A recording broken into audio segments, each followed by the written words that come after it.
Teachers of Reddit, what is the worst thing that happened on a school trip? Story 1. I asked my students to show respect to other visitors at the nature center, as some people wanted to appreciate the beauty of the place in solitude. Unfortunately, one of my pupils couldn't contain his excitement upon seeing a woman with her service dog and tried to grab it, insisting that his mom would let him have it. We had to depart hastily due to this, and he single-handedly ruined the experience for everyone. Story 2. My boyfriend was a teacher, and he and his students went on the annual DC trip.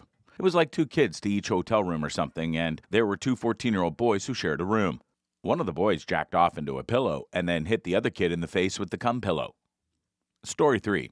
As a former assistant teacher, I recall the 6th grade field trip to the Franklin Institute in Philadelphia. It's a really cool place, and one of the attractions was a centripetal force machine, kind of like the Gravitron, but smaller and faster with seats and no walls.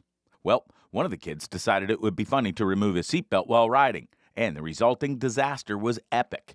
He got flung out at an incredible speed, and when he hit the ground, he landed face first. His glasses shattered, and he suffered a massive concussion. Naturally, there was an investigation, and the teacher in charge of the kid had to fight off accusations that he could have prevented it. I didn't see it happen, but I heard the impact from the next room over. Definitely an interesting day. Story 4. On my first day as a teacher, I joined a whole grade on an exciting field trip. As I was so new, nobody, not even my colleagues, noticed I wasn't on the bus and it left without me. Fortunately, the journey was only a short 15-minute drive away, so I quickly hopped into my car and followed the bus to our destination. Story 5. The members of the high school club had a memorable weekend at their away conference, but it certainly wasn't for the right reasons. After poor planning left the group without adult supervision, a few of the students ended up at Hooters, and many more disappeared to find dinner at a nearby bar. The principal stepped in the next day, and to prevent any repeat occurrences, there's now a strict rule that students have to stay inside the hotel and cannot leave unless accompanied by an adult. This weekend was the talk of the town and will be remembered for a long, long time, especially since it was during the coldest, windiest weekend of the year, and everyone had to walk the 8 to 10 blocks back and forth each day. Story 6. As a chaperone for a class trip to a science center, I had the responsibility of looking after a group of 8 boys. But when one of them suddenly vanished, I had no idea what could have happened. I was beginning to worry when a security guard from the center came up to me with the missing boy. He asked me, "Is he one of yours?" And upon my confirmation, the guard made the boy open his backpack to reveal over $200 worth of stolen items. Needless to say, the rest of the trip was spent with the boy right by my side. Story 7. As I was growing up in the mid-1990s, my family and I had an unforgettable experience when we visited a museum in London. We were accompanied by some teachers, and after our visit, we all hopped on the train and the tube to get back. Unfortunately, some of the students were left behind when the automatic door shut and the teacher in charge let out a loud yell, shouting, "See you back at school, lads!" Though all of us went back home, the teacher still waited at the school, and to our surprise, the remaining students arrived about 40 minutes later. If something like this were to happen to me now, as a teacher in 2019, the consequences would be dire. I'd be fired and sent off into an abyss marked, "Rest in peace, career." Story 8. In 2009, I experienced a once-in-a-lifetime moment when I attended Obama's inauguration with my parents, a friend, and my business law elective teacher. This teacher was an amazing and enthusiastic individual, and to this day we remain quite close. My dad and my friend got off the metro at a stop that was 3 stops away from a large crowd of people, while my mom, my teacher, and I were swept away to an unknown location a few stops further down. Luckily, we had bought walkie-talkies and were able to reconnect after a while. It was an incredible and enjoyable day. Story 9. I remember my kindergarten trip to the zoo fondly. My great aunt had come to town and joined us as a special chaperone.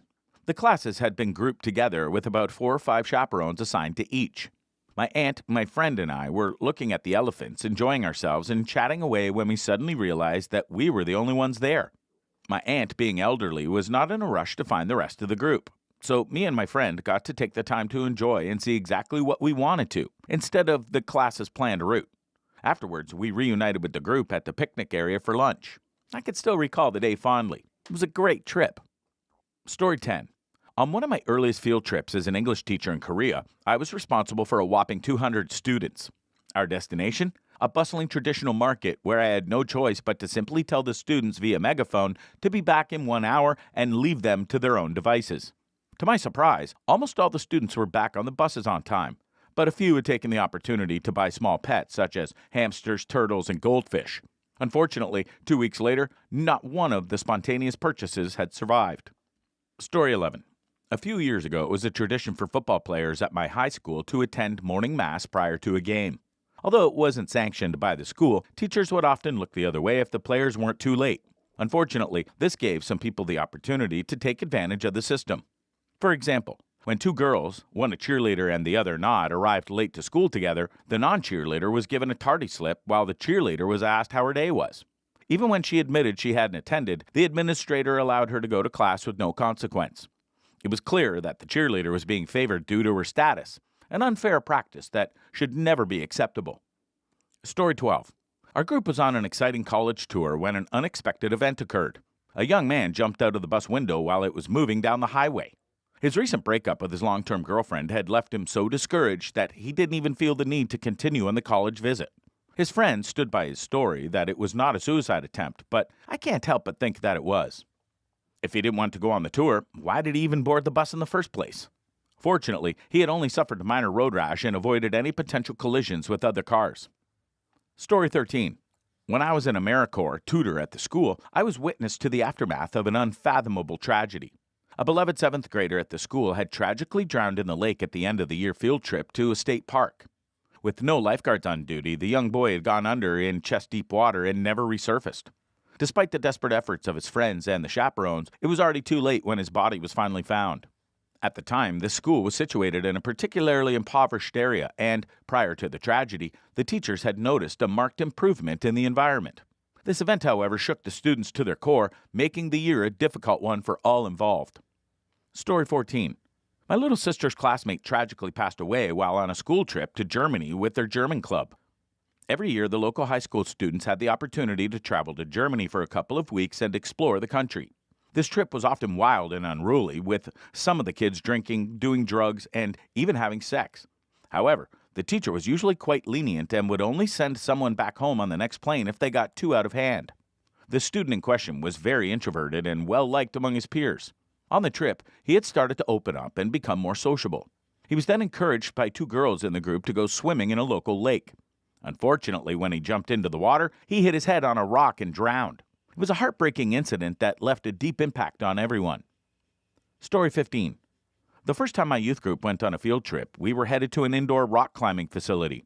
Unfortunately, one of the kids got a bit too adventurous and decided to hide in the boys' bathroom. As all the teachers were female, they had no clue where he was, leaving us in a state of confusion for a whole 20 minutes.